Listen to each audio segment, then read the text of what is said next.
Hi, I'm Ed Hitchcock, the owner of Taylor Tackle, and I'm here to show you how to handle rat's nests on a bait caster.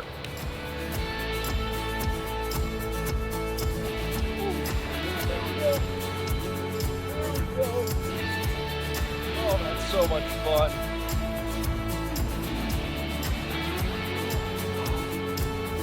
That's just so much fun.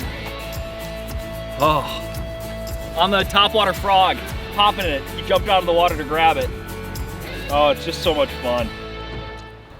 Now, the first step to dealing with rat's nests is to do your best to prevent them from happening in the first place. And you can do this by appropriately tuning your bait caster to the lure you're using. Now, every time I switch out a lure, I retune my bait caster because different profiles and different weights are gonna release line in a different fashion. And so the rat's nests get caused because the spool is flying out too much while the lure's up in the air.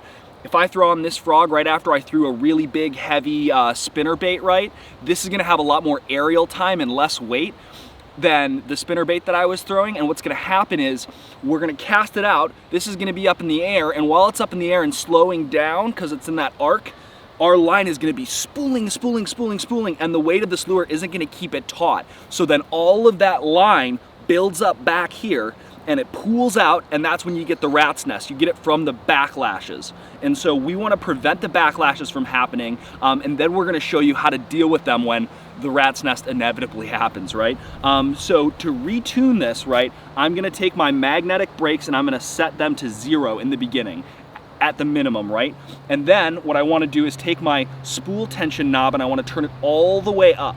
So here, let me do a little close up here. We got this set to 0, our magnet set to 0, and our spool tension all the way up.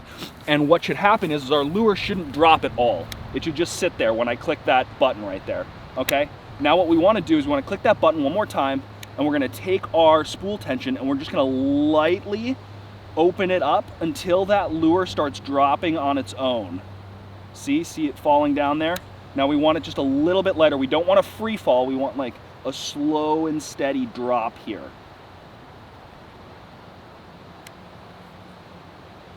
Right there. That's how fast we want it. Just like that. Perfect. Now, we want to change our brakes back up. We want to set them up higher. If you're a beginner, this is going to slow down your spooling out when that lure is up in the air and when it's stopping, right? It slows the spool down. It's a brake. And so we want to turn that all the way up. You're going to get less casting distance when it's turned all the way up. An average to intermediate bass angler should probably put it halfway down, and then when you really master a bait caster, you can put it at 0, right? But I want to start at the maximum, and then I'm going to cast this out, right?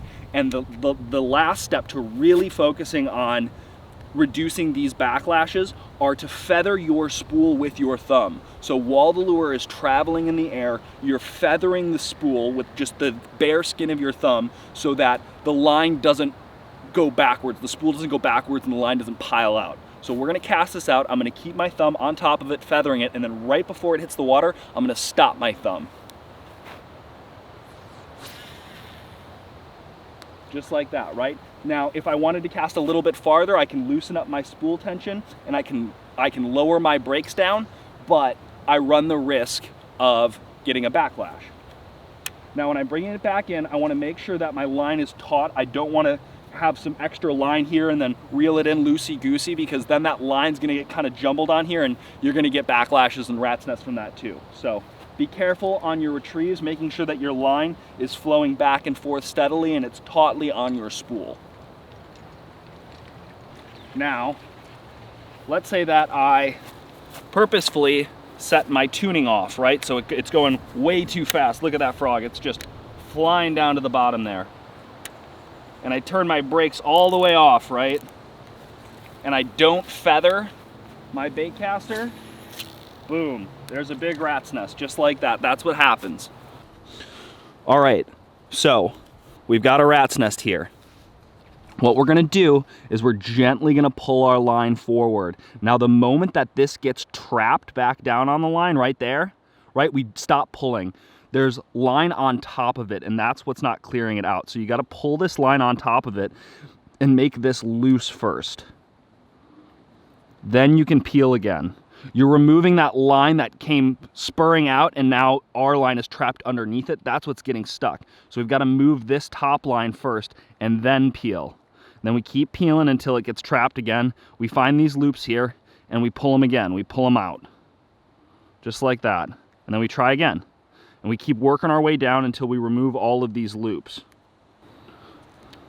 And I like to keep my thumb down here feathering just in case it whips back. Now, once it's free, you got to make sure to add tension to your line when you're bringing it back on. You don't want to just put it back on loosey-goosey. And we're going to want to tighten up our spool here because it's just going to keep getting tangled. So we tighten this back up with our finger up here, pinching the line between our thumb and our index finger, and we slowly bring it back on with some tension.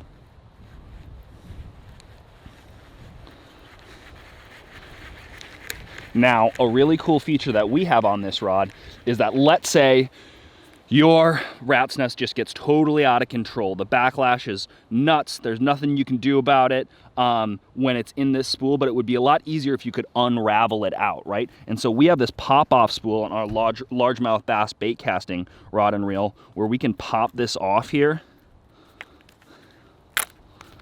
And then you can just deal with your spool free, right, without having to rethread all of the line. It's still on there, and this is gonna allow you to kind of pick it apart and wrap it out and get into some spots that you might not be able to get into.